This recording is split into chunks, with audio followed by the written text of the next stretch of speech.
Hey, this is Dave DeCamp from antiwar.com. This is anti-war news for Wednesday, October 23rd, 2024.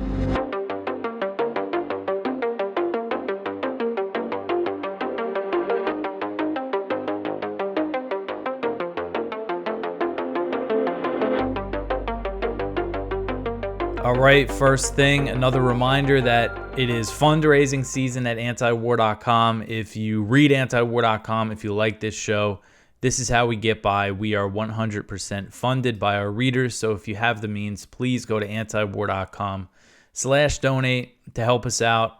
We have matching funds right now up to $40,000. We're trying to raise $100,000 this time around. You could go check out the letter from Dr. Feroz Sidhwa, who was recently in Gaza, and he's a longtime reader of antiwar.com. So again, antiwar.com/donate. All right, the first story at the top of antiwar.com today. Netanyahu will not deny the ethnic cleansing plan in Gaza. So Israeli Prime Minister Benjamin Netanyahu and his aides rejected a request from Secretary of State Antony Blinken to publicly say that Israel is not implementing an ethnic cleansing plan in northern Gaza, known as the General's Plan. This was reported by the Washington Post on Tuesday. The Times of Israel also had a report that said the same thing. And it said that Netanyahu and his top aide, Ron Dermer, told Blinken while he was visiting Israel that the General's Plan was absolutely not our policy and that the perception has been damaging to Israel. But then when Blinken asked if they would denounce it publicly, if they would say publicly that Israel was not carrying out this ethnic cleansing plan, Netanyahu said no. And while there's been other reports of Israeli officials telling the U.S. that they're not carrying out this plan in northern Gaza, Israeli soldiers have told Haaretz that it is already underway. And there's been other reports. I know one from, I believe, Ynet that said it was a scaled down version of the General's Plan that is underway. And of course, what have we seen in northern Gaza over the past few weeks? They ordered all the hundreds of thousands of Palestinian civilians that are in northern Gaza to flee to the south of the Netzarim corridor. They've imposed a full siege on northern Gaza, especially around the Jabalia refugee camp. More than 500 Palestinians have been killed in about 17 or 18 days in the north. It's just been absolutely brutal. And, I've been talking about this plan a lot, but I think it's really important because it's clear that this is what Israel's trying to do in North Gaza. Whether they'll be successful or not, we don't know yet. But what this plan calls for is the forced evacuation of 300 to 400,000 Palestinian civilians that are estimated to be in North Gaza. At a certain point, they get a deadline. After that deadline, then everyone left behind will be treated as a combatant, even if they're civilians, and that means they'll be killed either by military action or they'll be starved to death by a starvation blockade. And this, if completed, this would pave the way for Jewish settlements in northern Gaza. And we saw yesterday Israeli ministers and members of the Knesset attend this Resettle Gaza conference. This, of course, is a big plan, part of the Israeli plans for Gaza, even though Netanyahu doesn't say so officially. A lot of his fellow Likud party members attended the Resettle Gaza conference.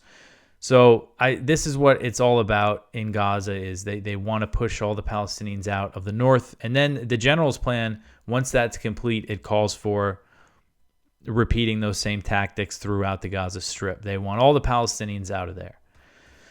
All right, so the next one here, the Israeli military kills 115 Palestinians in Gaza over 48 hours. So Gaza's health ministry said Tuesday that Israeli forces killed at least 115 Palestinians and wounded 487 in the previous 48-hour period. So this is 48 hours. If you remember yesterday, I mentioned that they did not put out their daily update, which is usually a 24-hour period. So this is 2 days that's covered here. And this latest violence brings the ministry's death toll to 42,718 and the number of wounded to 100,282. So the number of wounded has crossed the 100,000 mark. And these numbers do not account for the missing Palestinians presumed dead under the rubble, or Palestinians that have died due to indirect causes caused by the Israeli siege. So the Israeli military continued its heavy attacks on northern Gaza, where it is, again, attempting to carry out this ethnic cleansing plan. There's a picture here of Palestinians being forced to leave the Jabalia refugee camp, where Israeli shelling killed at least 8 Palestinians, according to the Palestinian news agency Wafa. They also reported that at least 15, including women and children, were killed by Israeli attacks on the town of Beit Lahia in northern Gaza. And then in southern Gaza, Israeli forces bombed a house near Rafah, killing at least 4 people. So Blinken arrived in Israel. I mentioned the first story was about Blinken's trip to Israel. We have another one on that a little later. And, he claims he's pushing for renewed ceasefire talks, but the U.S. continues to give Israel support for this slaughter in Gaza and for the military operations in Lebanon. The U.S. is still completely supporting all of this. All right, so the next one here, Israel is considering a U.S. firm for biometric screening in Gaza. This article is from Middle East Eye. Israel is considering a plan to deploy private U.S. logistics and security companies to create a gated community in Gaza where Palestinians would be subjected to biometric screenings to receive aid, according to media reports. Dropsite News reported on Monday, citing Israeli media, that Israel's war cabinet discussed the proposals on Sunday and was set to approve a pilot program within the next 2 months. According to the Israeli news outlet Ynet, the global delivery company, which is run by an Israeli-American businessman, is in talks with the Israeli government to run the program. Israel has long discussed the idea of so-called humanitarian bubbles in northern Gaza, in which it would allow aid into an area if it deemed there is no presence of fighters. Large parts of northern Gaza, in particular the Jabalia refugee camp, have been under total siege. So essentially, this is under this plan. They also plan to deploy some sort of mercenaries. A U.S. private security firm would deploy some mercenaries to Gaza. And again, when they say biometric data to receive aid, that means scanning their eyes or fingerprints or things like that. So really, this has a lot of implications here. Essentially, sounds like a concentration camp where they would shuffle the Palestinians into. And some American companies are looking to make some big money off of that plan. All right, so the next one here, Netanyahu and Blinken discuss uniting against Iran. So Secretary of State Antony Blinken met with Israeli Prime Minister Benjamin Netanyahu in Jerusalem on Tuesday and discussed uniting against Iran. Netanyahu's office said in a statement on the meeting, quote, "The issue of the Iranian threat was raised, including the need for both countries to unite against it. The Prime Minister thanked the American Secretary of State for the support of the U.S. in the fight against Iran's axis of evil and terrorism," end quote. The State Department said in a readout of the meeting that the two officials discussed efforts to, quote, "deter further regional aggression from Iran and its proxies," and Blinken reaffirmed the United States' ironclad commitment to Israel's security, end quote. And you see this picture of the two sitting together, smiling at each other. They don't look like two men that are unhappy with each other. Well, like the kind of the media narrative that the Biden administration is so mad at Netanyahu. So this meeting comes amid anticipation of an Israeli attack on Iran. We've been talking about this a lot. I kind of just give the background on that. And they also discussed the drone attack on Netanyahu's home. And it's clear Israel wants to use that drone attack to justify more extensive strikes in Iran. We've seen Israeli media report that. And based on the statement from Netanyahu's office, Iran denied that it was responsible. Hezbollah actually on Tuesday, so a few days after the attack, they took responsibility. But Israel is making clear that they're blaming Iran. The statement from Netanyahu's office said, quote, "The American Secretary of State expressed the U.S.'s deep shock over the Iranian attempt via Hezbollah to eliminate the Prime Minister of Israel and made it clear that this was an exceptionally extreme incident, end quote. So the U.S. is supporting Israel's plans to attack Iran by vowing to defend Israel from any retaliation. They deployed the THAAD air defense system and about 100 U.S. troops to operate it to Israeli territory. They are ready to defend Israel. And also there's the possibility of direct support for the actual attack on Iran. The next one here, Iranian IRGC commander downplays the threat of an Israeli attack. So this is the first I've seen of an Iranian official kind of suggesting the idea that it could be a limited Israeli attack, which means Iran might not necessarily respond. He didn't say that explicitly, but this is kind of a sign here that maybe there's a chance that this doesn't turn into a full-blown war. So a senior member of Iran's Islamic Revolutionary Guard Corps, the IRGC, on Tuesday downplayed the threat of an Israeli attack on Iran, saying any Israeli operation would likely be limited. So this is Major General Mohammad Ali Jafari, and he was actually the head of the IRGC from 2007 to 2019. He said, quote, "I assure the Iranian people with certainty that the Zionists will not undertake any significant or substantial action. Whatever they do will be nothing more than a desperate attempt. The Zionist regime may carry out a desperate, limited, and minor attack," end quote. And he also insisted that Israel could definitely not carry out an operation on the scale of Iran's October 1st missile attack on Israel, which came in response to a series of Israeli escalations in the region. Jafari also vowed that Iran would hit back harder if Israel did launch a significant attack. He said, quote, "Iran's response depends on the intensity of the enemy's attack. If a significant action is taken, the response will certainly be several times greater," end quote. So he made these comments at an event commemorating Abbas Nilforshan, who was a senior IRGC official killed by an Israeli airstrike, the Israeli airstrike that killed Hassan Nasrallah, the leader of Hezbollah.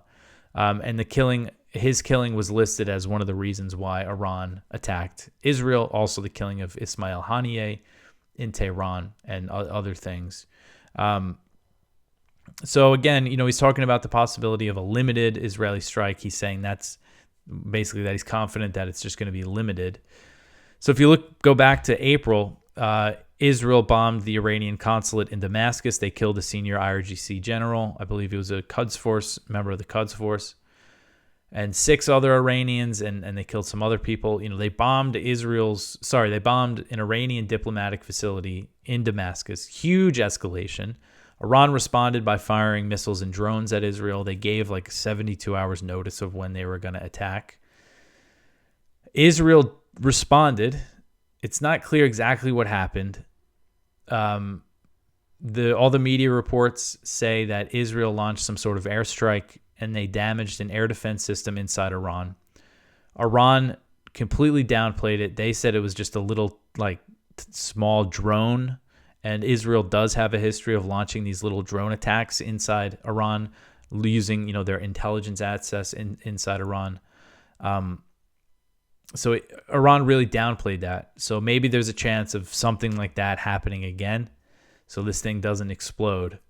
But only time will tell what happens. I mean, I really wouldn't be surprised if Israel, with the election coming up, just does something major to put the box in the Biden administration, but we'll see. Hopefully, this thing doesn't turn into a big war. All right, so the next one here, Israeli strikes kill 63 in Lebanon on Monday. So Lebanon's health ministry said Tuesday that Israeli strikes on Lebanon a day earlier killed at least 63 people and wounded 234. The Israeli strikes on Monday included an attack that hit residential buildings near the Rafik Hariri University Hospital just outside of Beirut. The strike killed at least 18 people, including 4 children, and wounded 60. So I mentioned this strike briefly last night. There wasn't much information. I think the death toll then was only 4, but it's gone up, and they're still digging people out of the rubble. I mean, look at the aftermath of this thing. Huge strike. And there was no evacuation order for this building prior to the strike, and the hospital was damaged. The windows were shattered, and solar panels located on the roof were also shattered. The Israeli military insisted that it did not target the hospital and said that the attack was aimed at a Hezbollah terror target, but offered no evidence for the claim. So Israeli strikes continued to pound Lebanon on Tuesday, with 4 reported in Beirut's southern suburbs of Dahia. One strike near where Hezbollah was conducting a press conference leveled an 11-story apartment complex. According to AFP, an Israeli strike on the southern city of Nabatea wounded 3 paramedics who were working with UN peacekeepers on a rescue mission. Israeli strikes were also reported near the southern city of Tyre. According to the latest figures from Lebanon's health ministry, Israel has killed at least 2,530 people in Lebanon since October 2023, the majority since September 23rd, when they really escalated the airstrikes. So the Israeli strikes really heavy. I mean, 63 people, dozens of people are being killed in Lebanon every day by this bombing campaign. All right, so the next one here, no evidence of Israeli claim that Hezbollah money is under a Beirut hospital. So journalists were given unrestricted access to the Sahel General Hospital in Beirut's southern suburbs after the Israeli military claimed a Hezbollah money and gold stash was hidden in a bunker underneath the building. So a lot of journalists went into Israel put out this video, Monday night, claiming that, with no evidence. They showed one of their 3D things that they made, their little 3D models, claiming that there's $500 million in Hezbollah money and gold under this hospital. And then the hospital let in all these reporters. A BBC journalist reporting from the hospital's basement level said the staff opened any doors and cabinets the reporters wanted to open. Journalists were also able to explore anywhere in the building on their own, and no evidence of a Hezbollah money stash was found. Israel first made the claim in a video on Monday night, prompting the hospital to evacuate patients over fears they would be bombed. Dr. Omar Minaimi, who works at the hospital, told The National, quote, "We were here at the hospital working, treating patients, and then the video came out. Obviously, we have been living in terror for the past 24 hours, end quote. So in response to the press access to the hospital, the Israeli military claimed the entrance to the Hezbollah bunkers was in an adjacent building, saying, the entrance, you go into this building to get into the entrance, and the bunker goes under the hospital. The National reported that journalists accessed the building and saw a parking bay with empty boxes and 2 locked doors. According to DW, the owner of the hospital, Fadi Alami, a member of Lebanon's parliament, has strongly denied the Israeli claims and invited the Lebanese military and UN peacekeepers to inspect the hospital. And the hospital is located in Dahia, which has been flattened by heavy Israeli airstrikes. I mentioned the strike near the hospital. So this is why Israel doesn't let foreign journalists into Gaza, because they make all these claims about Hezbollah command centers and everything in the hospitals, but there's never, they never show any evidence, and all the journalists would have to do would poke around in some of these places to find out that Israel's lying. All right, so the next one here, 2 Israeli soldiers killed along the Lebanon border. This one is from Jason Ditz. As escalating Israeli airstrikes are killing a growing number of civilians across Lebanon, Hezbollah has continued returning fire against Israeli military targets along the border area. On Tuesday, 10 rockets were fired at an artillery battalion in the Galilee in northern Israel. The results of the strike was 1 Israeli reservist killed and 3 others were wounded seriously. Along with the death, fighting inside southern Lebanon left the deputy commander of the Alon's brigade. One of their battalions was killed, so total of 2 Israeli soldiers were killed. And it sounds like a relatively small number of Israeli casualties compared to Lebanese, of course. I mean, the thousands of Lebanese have been killed just in the past few weeks, over 1,500. But for the Israeli military, they have been, they have been taking some casualties. Last week, 5 Israeli soldiers were reported killed in fighting near Ramia. So they have had a tough time with the invasion, even though, they've been launching all these airstrikes, this really heavy bombing. All All right, so the next one here, leaked report says that Israel injured UN peacekeepers with white phosphorus. So this article is from The Cradle. The Financial Times reported on October 22nd that Israel's military has attacked UNIFIL troops deployed on the Lebanon-Israel border a dozen times, including possibly with white phosphorus. According to a confidential report prepared by a country contributing troops to the UN mission, Israeli forces forcibly entered a clearly marked UN base and are suspected of using the incendiary chemical white phosphorus, injuring 15 UN soldiers. And I remember when this happened, we covered it on this show. There was an Israeli attack near the UN peacekeeping base, and they said some shells were fired and a smoky substance injured, caused skin irritation and hurt the UN peacekeepers in other ways. And it sounded like white phosphorus to me. And white phosphorus, it can actually like melt skin to the bone if it really makes contact. So it's a really nasty chemical. And under, international law, it's allowed to be used as kind of a marker, but it cannot be used as a weapon. It can't be used on people or buildings, and Israel has used it quite a bit, actually, in southern Lebanon over the past year. So this just, kind of this report details that specifically, because when the attack first happened, they didn't allege white phosphorus at first. They just said it was like some smoke munitions. All right, so the last story here, Xi and Putin vow stronger cooperation at the BRICS summit. So there's a big BRICS summit underway in Russia. Major countries meeting. And Chinese President Xi Jinping and Russian President Vladimir Putin held a meeting. This article is from the South China Morning Post. China and Russia are committed to boosting their cooperation for a fair world order amid chaotic times, their leaders stated at their third face-to-face meeting this year. The talks between Xi and Putin on the sidelines of the 16th BRICS summit in Kazan, Russia, on Tuesday came as the two seek to build momentum from the emerging economies bloc to provide an alternative to the Western-led world order. Putin said in his opening remarks at the event, quote, Russian-Chinese cooperation in global affairs is one of the main stabilizing factors on the world stage. We intend to further increase coordination at all multilateral platforms in order to ensure global security and a fair world order, end quote. In his remarks, Xi emphasized that, quote, the world is undergoing a major change that has not been seen in a century, and the international situation is changing and chaotic, end quote. He continues, quote, but I firmly believe that the deep friendship between China and Russia for generations will not change, and the responsibility of a major country to help the world and the people will not change, end quote. And he said that the Russia and China are exploring the correct way for neighboring major powers to coexist without forming alliances and engaging in confrontations. So, this is all... you see this BRICS and this kind of emerging alternative to the U.S.-led economic order. I mean, it's all a result of the U.S.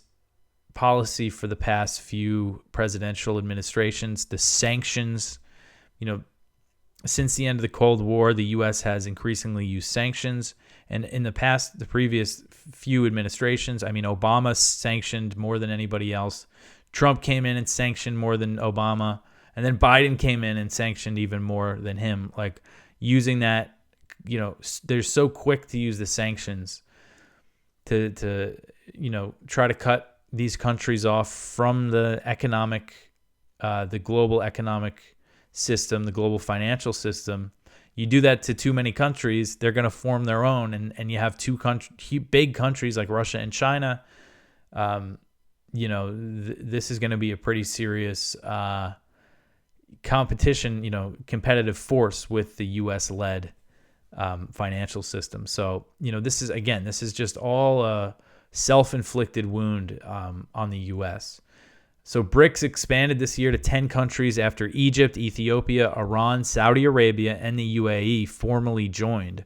Additional countries have placed bids to follow suit, and some 40 nations were slated to take part in this week's summit. So there'll probably be some more stuff on the BRICS summit coming out this week. All right, so that is it for the news for today. Please go check out our viewpoints. One from James Banford. Israel is killing whole families in Gaza with weapons made in America. One from William Hartung. RTX, formerly known as Raytheon, busted for extraordinary corruption. One from Gideon Levy. Hubris is back. Israel's unchecked arrogance is a recipe for disaster. One from Nick Turse. The global war on children. One from Ali Rizk. Opposition parties see Israel as waging war on all of Lebanon. So please go check that out, all that out. Go check out the blog. We have Kyle Anzalone's great show in there. Some other stuff, Ron Paul, the Liberty Report, the letter from Dr. Sidwa telling you to support antiwar.com. So help us with our fundraiser if you can. Other ways you can help us out is by sharing the show, like, subscribe, comment. All that stuff helps out. Follow us on social media, Instagram and Twitter or X. Anyway, I will be back tomorrow with some more news. Thanks for listening.